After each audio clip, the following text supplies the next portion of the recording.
Assalamualaikum warahmatullahi wabarakatuh. Berikut adalah tugas demonstrasi kontekstual modul 3.1 pengambilan keputusan berbasis nilai-nilai kebajikan sebagai pemimpin.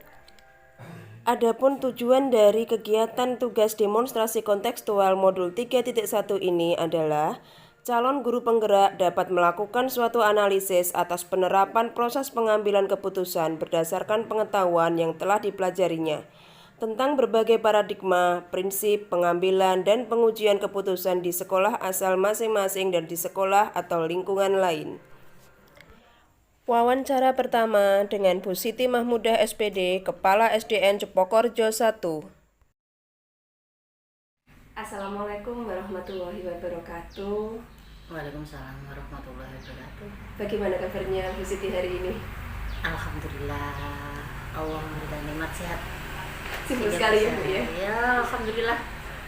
Meskipun sibuk, tapi bisa mengkondisikan semuanya. Alhamdulillah. Sebelumnya terima kasih Ibu atas waktunya berkenan untuk duduk bareng dengan saya sedikit berbincang terkait tugas saya di modul 3.1. Tapi sebelumnya saya ingin tahu terlebih dahulu, Bu Siti Mahmudah di SDN Cepokorjo sudah berapa tahun ya Bu ya?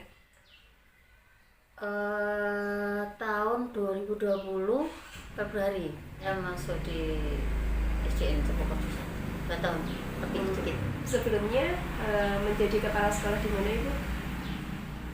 Di SDN Wangun 2 8 tahun. Alhamdulillah, luar biasa sekali, berarti pengalamannya sudah sangat banyak sekali ya Ibu ya.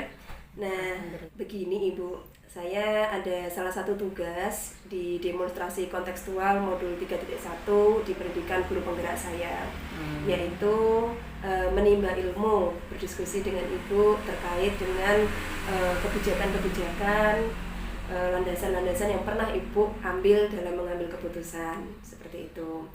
Nah, bisa langsung saya mulai Ibu? Monggo, silakan. Ya, gini Ibu. Yang pertama, selama ini bagaimana Bu Siti dapat mengidentifikasi kasus-kasus yang merupakan dilema etika atau bujukan moral? Kasus-kasus ya? Iya Ibu.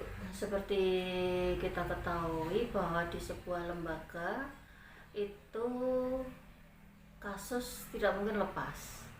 Pasti ada kasus, baik itu dari guru sendiri maupun dari siswa. Dan dalam menangani kasus-kasus itu terkadang kita bisa langsung menggunakan satu kebijakan sesuai aturan. Namun ada sesuatu kasus yang membuat kita itu dilema dalam menentukan. Kalau kita mau menentukan seperti ini, akibatnya seperti ini, kalau tidak seperti ini, akibatnya seperti ini. Itu kita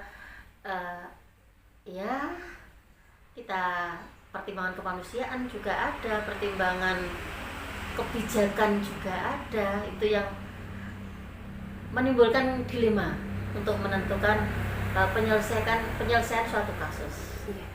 Terima kasih Ibu. Kemudian yang nomor 2, selama ini bagaimana Bu Siti menjalankan pengambilan keputusan di sekolah, terutama untuk kasus-kasus di mana ada dua kepentingan yang sama-sama benar atau sama-sama mengandung nilai kebajikan? Seperti yang saya uraikan tadi di pertanyaan awal. Yang pertama, pengambilan keputusan untuk kasus-kasus yang menimbulkan dilema. Kita ambil satu contoh saja, yaitu kasus pada saat saya menjabat di SDN 02. Itu ada salah satu guru saya itu yang semoga kita tidak mengalami nasib seperti itu. Itu sakit, gula darahnya tinggi. Nah, pada saat itu sebelum sakit luar biasa kinerjanya, sampai saya salut sekali. Beliau mantan kepala sekolah, tapi loyalnya pada saya selaku kepala sekolah muda. Pada saat itu beliau berada di garda terdepan untuk mendukung saya. Nah, Tapi pada saat beliaunya sakit, bagaimana lagi? Wong namanya sakit itu tidak bisa diminta. Nah, untuk mengambil keputusan-keputusan itu kita selain mempertimbangkan aturan yang sudah ada, kita juga melihat kembali kinerja beliaunya sebelumnya. Selain itu juga kita koordinasi dengan dinas bagaimana menghadapi ini. Kalau kita aturan itu kita terapkan, kita absen betul, misalnya 2 minggu tidak masuk karena opnam, 2 hari masuk atau 3 hari masuk, kemudian sakit lagi, masuk rumah sakit lagi, otomatis terancam sertifikasi. Sementara yang di rumah dengan putranya yang masih membutuhkan biaya, istrinya yang tidak bekerja, apakah kita mau menutup mata itu? Ya, luar biasa sekali, Ibu.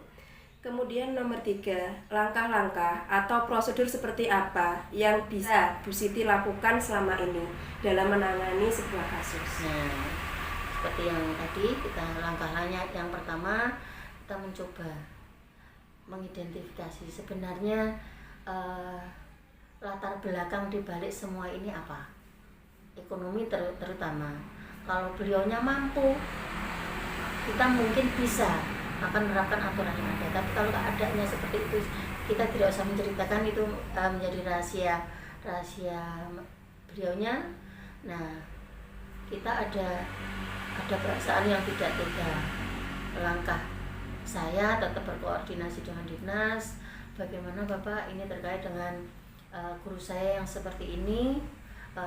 Kalau kinerjanya sebelumnya luar biasa seperti itu, apakah kita harus menerapkan aturan, kita harus mengabsen sesuai dengan ketidakhadiran beliaunya, ataukah saya diizinkan untuk melakukan suatu kebijakan terkait dengan beliaunya yang sakit. Toh pada saat beliaunya sudah agak sehat, kondisi itu belum fit betul, masuk pada saat itu. Nah, sampai kadang kalau kita mau, sampai beliaunya kakinya pada saat itu sudah dipotong kaki itu. Beliau ngecat di zebra cross itu sambil panas-panas jam 12 ke atas. Pun gini itu saya catnya saja, dicat sambil merangkak.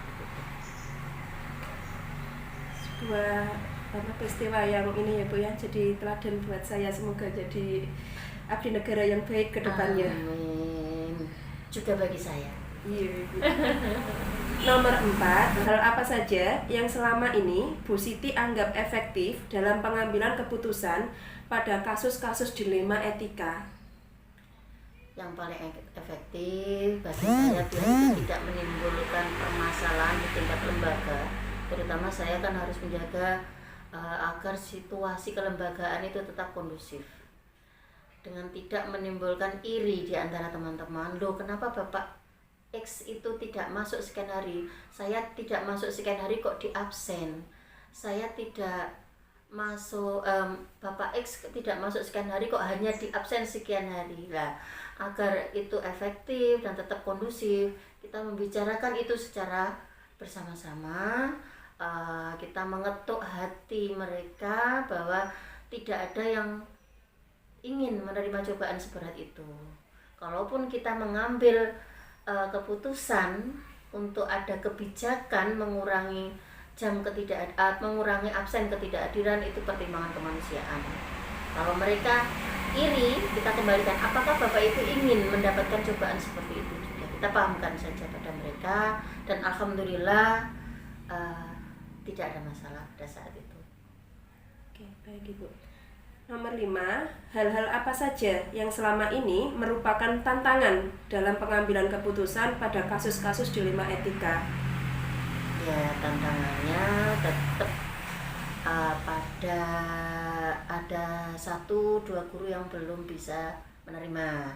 Kadang-kadang kan itu tadi, kenapa saya tidak masuk 2 hari saja di absen, kenapa ini masuk sekian itu kok tidak di absen. Kita kembali ke pendekatan pribadi, kita kembalikan lagi pada ketukan hati nurani. Pertanyaan ke-6, apakah Ibu memiliki sebuah tata kala atau jadwal tertentu dalam sebuah penyelesaian kasus dilema etika?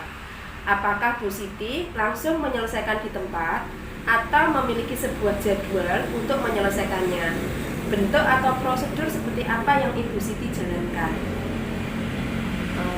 Untuk menyelesaikan sebuah kasus yang seperti yang ceritakan tadi, dan itu merupakan suatu hal yang sensitif, akan menimbulkan hal-hal yang akan bisa baik bisa buruk. Lah itu harus memerlukan sebuah perencanaan yang matang. Tidak mungkin serta-merta pada saat itu ada kasus kita langsung menyelesaikan, tidak. Setiap langkah yang mau saya tempuh pasti saya buat sebuah schedule dengan tetap meminta saran dari dinas, meminta saran dari guru senior. Setelah itu tetap kita evaluasi dengan langkah ini bagaimana. Pertanyaan ketujuh, Ibu, adakah seseorang atau faktor-faktor apa yang selama ini mempermudah atau membantu Ibu Siti dalam pengambilan keputusan dalam kasus-kasus dilema etika? Faktor-faktor yang mempermudah itu yang jelas teman-teman kita akan masuk ke wangun itu sudah membentuk suatu kesepakatan, istilahnya ya, kita laksanakan kedinasan dalam kekeluargaan dalam kedinasan itu, sehingga itu mempermudah kami komunikasi. Apa yang berat bisa menjadi ringan, apa yang kita merasa itu sesuatu yang menjadi beban akhirnya tidak menjadi beban. Dan kalau saya bisa cerita selain masalah itu, pada saat di Wangun 2 dan situasi pada saat itu akan menghadapi Adiweta Provinsi, kebetulan saya ada sedikit masalah dan teman-teman tahunya begini, itu kok badannya agak kurus ya pun, Bu, nggak usah dipikir pun, ini bagian pulau jenengan pun mendel mawon, sini bagian saya, nggak usah dikeleh, semuanya teman-teman siap untuk membantu. Itu yang meringankan. Rasa keluarganya sangat erat sekali ya, Bu. Iya. Pertanyaan terakhir, Ibu, dari semua hal yang telah disampaikan tadi, pembelajaran apa yang dapat Ibu Siti petik dari pengalaman Bu Siti mengambil keputusan dilema etika selama ini? Pengalaman yang bisa kita petik bahwa di dalam menjalankan sebuah tugas dinas, kita itu tidak bisa hanya mengedepankan aturan. Kita harus mempertimbangkan banyak faktor, termasuk ekonomi tadi. Alangkah menyesalnya kita seandainya keputusan yang kita ambil itu akan sangat berakibat buruk pada keluarganya.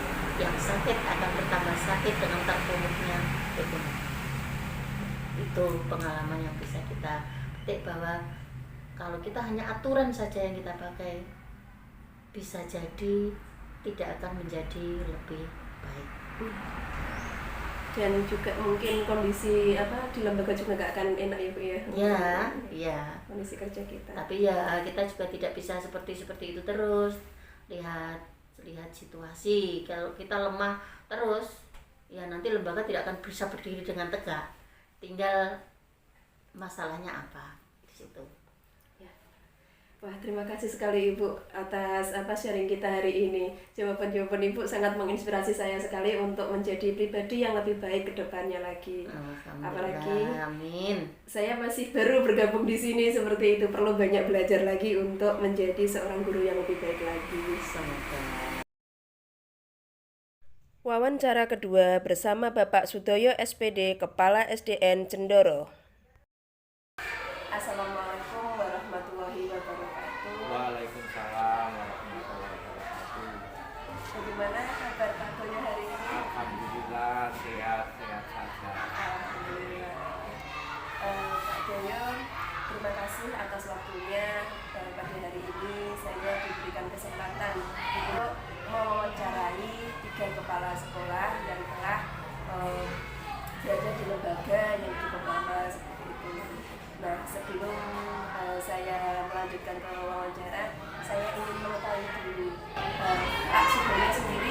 berada di SDN Cendoro ini sudah berapa tahun Bapak? Kurang lebih 5 tahun, insya Allah tahun 2017. Kemudian untuk menjadi kepala sekolah sendiri sudah berapa lama Bapak? Insya Allah kurang lebih 13 tahun, 2010. Sudah lama sekali ya Bapak ya? Iya. Pasti banyak pengalamannya ini. Alhamdulillah. Alhamdulillah. Iya Bapak. Saya langsung saja nih Bapak Iya, ke silakan. pertanyaan-pertanyaan wawancaranya. Yang pertama adalah selama ini bagaimana Pak Doyo dapat mengidentifikasi kasus-kasus yang merupakan dilema etika atau bujukan moral? Kalau selama ini, kalau saya memberi keputusan, itu berdasarkan saya bentuk suatu skala, yaitu skala super prioritas, skala prioritas, skala biasa. Tapi biasanya itu tergantung pada situasi dan kondisi. Seperti itu. Kemudian yang kedua, selama ini bagaimana Bapak menjalankan pengambilan keputusan di sekolah Bapak, terutama untuk kasus-kasus di mana ada dua kepentingan yang sama-sama benar dan mengandung nilai kebajikan atau nilai kebaikan. Ya, sudah saya katakan tadi, memang sesuai dengan kondisi. Semuanya itu permasalahan itu pasti ada sama-sama baik, tapi biarpun sama-sama baik itu pasti ada yang mendominasi kebaikannya. Mungkin kejelekan sedikit, tapi saya ambil yang mendominasi kebaikannya banyak, yang bermanfaat untuk banyak, yang itu yang saya putuskan. Kemudian pertanyaan ketiga, langkah-langkah atau prosedur seperti apa yang biasa Bapak lakukan selama ini? Ya seperti nomor 1 siap, nomor pertama tadi, langkah-langkah saya yang menggunakan langkah itu, langkah super prioritas, prioritas dan biasa. Itu langkah-langkah saya yang saya gunakan untuk memutuskan suatu permasalahan yang ada di sekolah ini, baik masalah etika maupun bujukan moral. Itu satu contoh, kita melaksanakan pembelajaran, terus tahu-tahu kita akan ada keluarga teman yang jangan sampai tapi kecelakaan. Makanya kan saya sama-sama perlu yang pentingnya. Kalau saya melaksanakan keputusan yang menjenguk langsung teman yang kecelakaan, yang langsung kecelakaan itu kan tidak ada aturannya kan tidak boleh.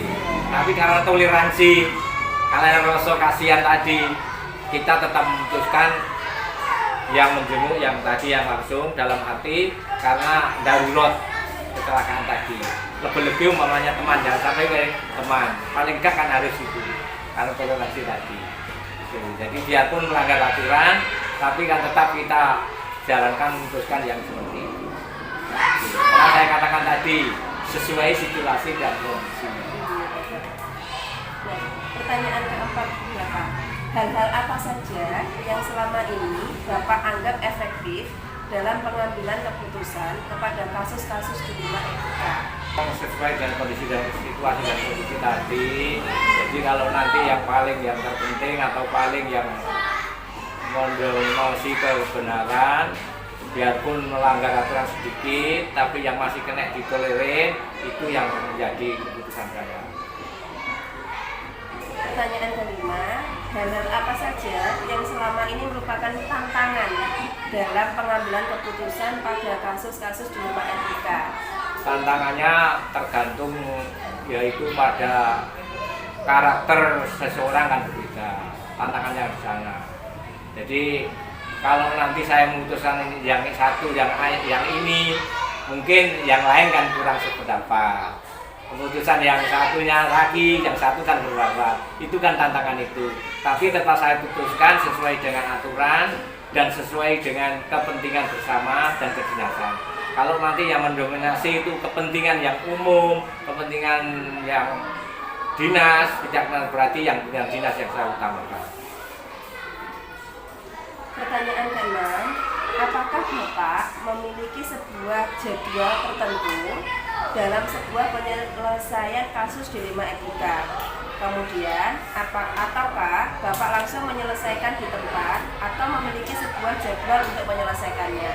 bentuk atau prosedur seperti apa yang Bapak jalankan? Kalau saya menyelesaikan kasus atau permasalahan atau memutuskan itu tidak langsung di tempat tidak. Biarpun tidak mempunyai jadwal, tapi dalam benak hati tetap saya jadwal bahwa nanti akan saya selesaikan seperti ini di sini nantinya sesuai dengan kondisi dan situasi dan kondisi. Jadi tidak semata-mata bisa langsung di tempatnya di situ ada masalah seperti itu, karena tapi ada kalanya kalau masalah itu hanya masalah kecil ya bisa, tapi yang masalah yang agak sedikit penting ya tetap saya selesaikan secara jadwal, dalam arti jadwal tidak tertulis tapi jadwal dalam benak hati saya. Pertanyaan ketujuh Bapak, adakah seseorang atau faktor-faktor apa yang selama ini mempermudah atau membantu Bapak dalam pengambilan keputusan dalam kasus-kasus dilema etika? Saya itu kan juga mempunyai idola seseorang. Orang itu kalau pemimpinnya baik, mengambil keputusannya baik, itu yang saya contoh. Tapi tidak kalah pentingnya pengalaman yang saya gunakan untuk menentukan keputusan itu. Jadi terpenting itu pengalaman. Dulu ini saya putuskan kok manfaatnya banyak, seperti ini. Iki kok saya putuskan seperti ini, kok manfaatnya sedikit, kok daruratnya elek akeh, tidak saya gunakan seperti itu. Itu seperti itu tanya seperti itu. Jadi pengalaman sama tokoh yang diidolakan. Ya itu. Kemudian yang ke-8, pertanyaan terakhir, dari semua hal yang telah Bapak sampaikan, pembelajaran apa yang dapat Bapak petik dari pengalaman Bapak mengambil sebuah keputusan dalam kasus dilema etika? Pembelajarannya yaitu mengambil keputusan itu yang terpenting, yang diputuskan itu yang bermanfaat. Jadi memutuskan sesuatu itu yang terpenting adalah bermanfaat pada paling enggak dinas, karena kita di dinas. Yang kedua kepada kepentingan bersama, jangan sampai memutuskan itu adalah yang tidak bermanfaat bagi kepentingan bersama atau dinas. Nah itu yang menjadi, karena biasanya kalau saya memutuskan itu yang tidak bermanfaat ya begitu banyak tantangan lah, begitu. Itu pembelajaran saya alami seperti itu. Ya, hasilnya kalau nanti hasilnya itu keputusan yang tidak sesuai dengan aturan, tidak sesuai dengan kepentingan bersama, atau kepentingan pribadi atau kepentingan kelompok seseorang, itu tidak baik. Itu ya saya. Kemudian kegiatan wawancara saya, sekali lagi saya mengucapkan terima kasih kepada Bapak atas waktunya, atas ilmunya dan nasihat-nasihatnya kepada saya. Insya Allah itu akan menjadi salah satu pertimbangan saya untuk menjadi guru dan pembelajaran yang lebih baik lagi kepada anak-anak. Wawancara ketiga bersama Bapak Wiyono MPD, Kepala SDN Glodok. Assalamualaikum warahmatullahi wabarakatuh. Selamat pagi Pak Wiyono. Bagaimana kabarnya Pak? Sebelumnya saya pribadi mengucapkan terima kasih kepada Pak Wiyono karena sudah meluangkan waktu untuk saya wawancarai terkait dengan tugas saya di Pendidikan Guru Penggerak, di mana di modul 3.1 itu adalah ada tugas kami untuk demonstrasi kontekstual, yaitu mewawancarai kepala sekolah terkait dengan kebijakan yang pernah Bapak ambil. Kira-kira bersedia nih Pak untuk ilmunya? Iya, terima kasih Bapak. Nah ini begini Bapak, saya ada beberapa pertanyaan terkait dengan kegiatan demonstrasi kontekstual ini. Yang pertama, selama ini bagaimana Bapak dapat mengidentifikasi kasus-kasus di lembaga yang merupakan dilema etika atau sebuah rujukan moral? Insya Allah kalau tenaga pendidikan sudah bagus selama ini ya, nggak ada permasalahan apapun yang ada di sini. Kalau siswanya mungkin, bukan mungkin ya, ini memang kenyataan tidak ada. Contoh misalnya tenaga siswa yang berlaku arogan kepada temannya, itu tidak ada. Sebetulnya itu junjung apa itu tidak ada di sini, misalnya.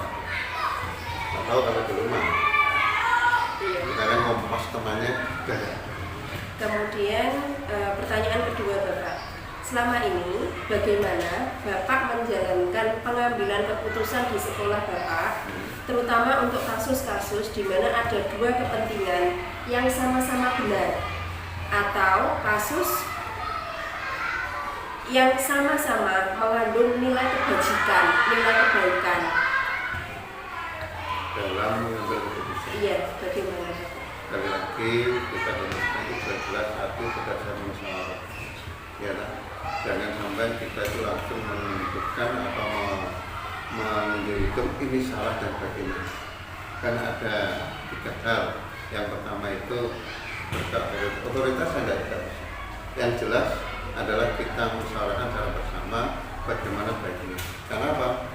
Semua sisi yang berselisih tadi itu punya alasan yang berbeda.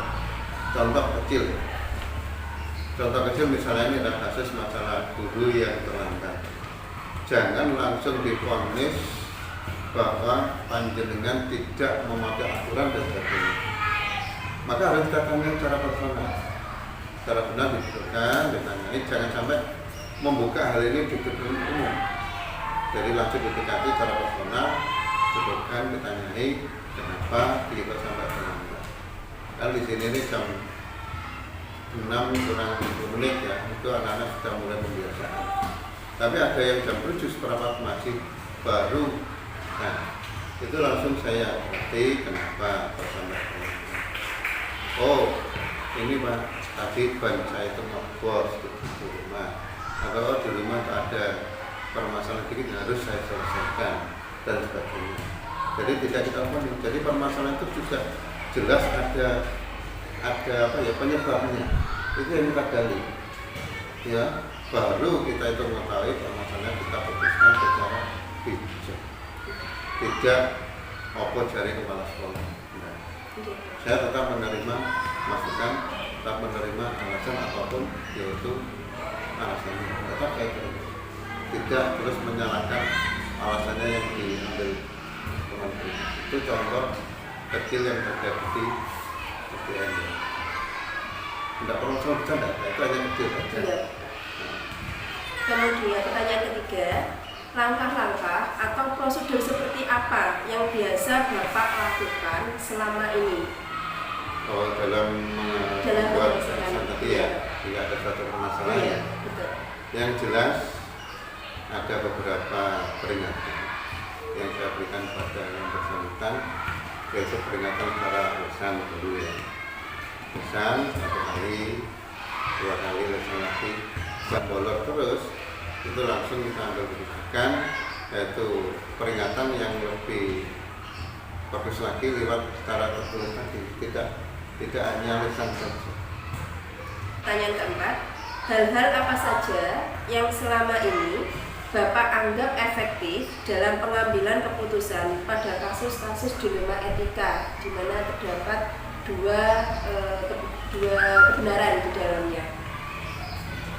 Berarti ini kasus yang istilahnya itu dianggap benar dua-duanya. Iya, tetap kan Bapak harus mengambil keputusan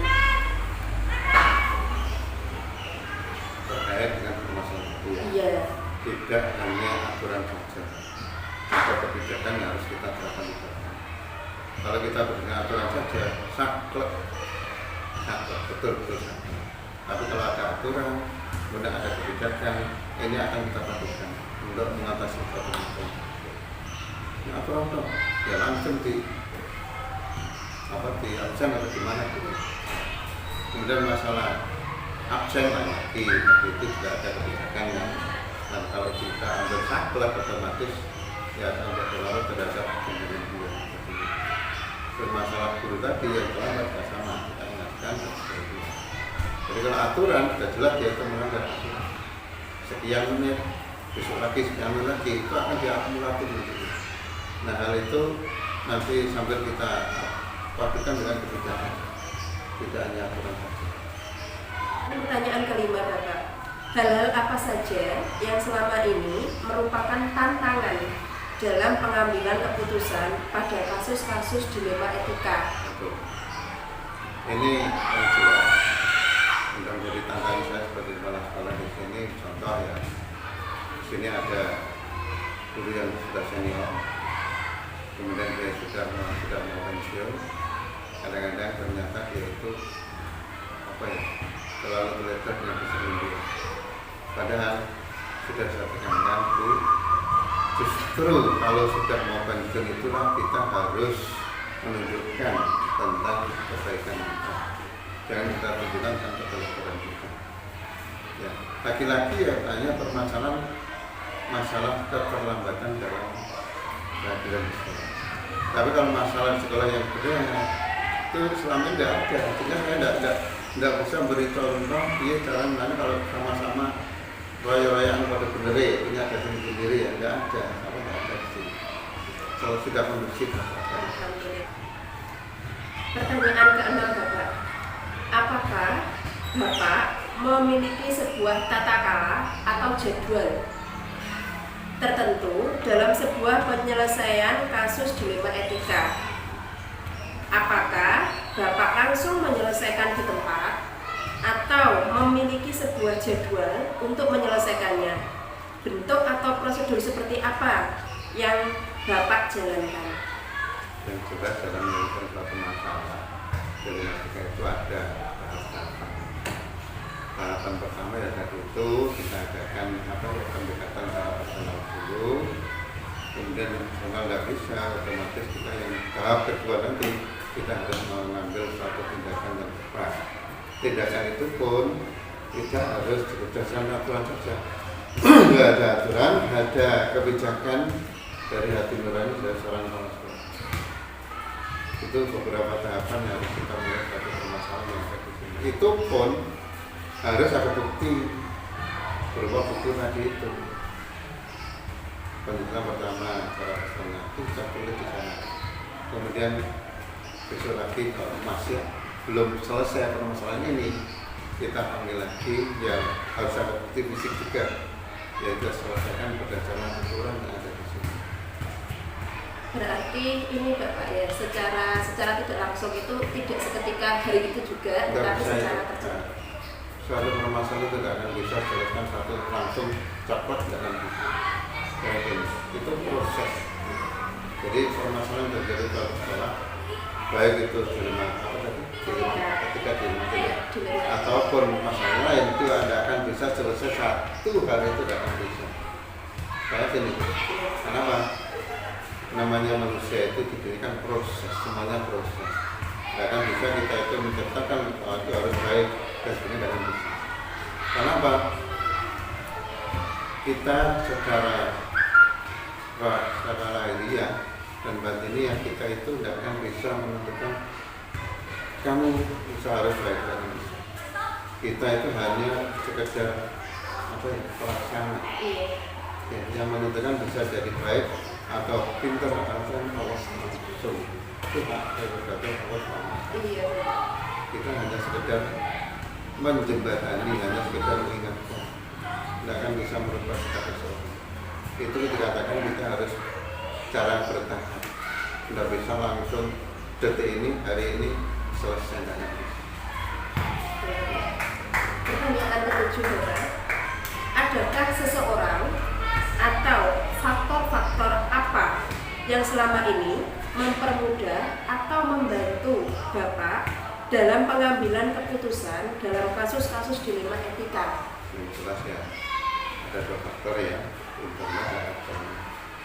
Yang internal ya dari dia sendiri, dari yang mengalami permasalahan sendiri. Itu faktor yang sangat-sangat menunjang dia itu bisa berubah atau tidak. Bukan dari eksternal, hanya penempatan saja kan eksternal. Yang jelas itu dari dirinya sendiri, suatu permasalahan bisa berubah, bisa terselesaikan. Orang lain itu hanya sekedar penunjang, hanya sekedar mengingatkan. Ya dari faktor internal itu tadi. Kalau dia itu tidak mau berubah, saya juga tidak bisa berubah. Pertanyaan terakhir Bapak, pertanyaan ke-8. Dari semua hal yang telah Bapak sampaikan, Pembelajaran apa yang dapat Bapak petik dari pengalaman Bapak mengambil keputusan dilema etika? Yang jelas ya, dalam mengambil keputusan yang sama-sama royok-royokan benar itu maya. Saya mengambil pelajaran yang sama berada bahwa di sanalah kita itu tidak akan bisa memutuskan. Kita hanya sekedar melaksanakan. Keputusan yang paling hakiki itu adalah keputusan yang ada di tangan Allah SWT. Kenapa? Orang nggak ada manusia itu ngakoni salah diri mesti raya-rayaan benar. Nah, karena dia itu saling berebut kebenaran, nggak akan bisa selesai. Salah satu caranya tadi itu diadakan pengacara agama, sehingga dia itu menyadari bahwa dia itu hanya sekedar melaksanakan, semua itu Allah yang menjalankan. Saya juga sama, pelajaran akan berada tadi itu. Jadi kita di dunia ini hanya sekedar pelaksana, tapi yang menentukan dan merencanakan, tapi yang menentukan hak akhir adalah Allah SWT. Terima kasih Bapak atas kesediaan Bapak membagikan pengalaman-pengalaman Bapak dalam mengambil sebuah kebijakan terkait dengan sebuah dilema etika di lembaga atau selama Bapak menjabat sebagai kepala sekolah.